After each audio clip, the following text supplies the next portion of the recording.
வணக்கம் நெருப்பு தமிழன். தண்ணி எப்பா இவ்வளோ வேகமாக வருது? நயகரா நீர்வீழ்ச்சியில் தண்ணி எவ்வளோ வேகமாக வந்துக்கிட்டு இருக்கு. நம்ம நெருப்பு தமிழன் மீறிய நயகரா நீர்வீழ்ச்சி கொண்டு போய் படம் எடுக்கும் போல நமக்கு ரொம்ப ஆச்சரியமாகத்தான் இருக்கு. பயங்கரம் ஆனால் படுபயங்கரமாகத்தான் இருக்கு. ஏன் இந்த தண்ணியெல்லாம் இவ்வளோ வேகமாக போகுது தெரியல. எங்கே போக போகுது?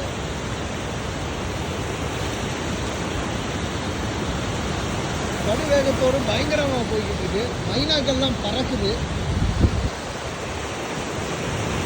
இது மைனாவா இல்லை வேற எதுவும் புரியான்னு தெரியல. தண்ணியினுடைய வேகம் படுபயங்கரம்.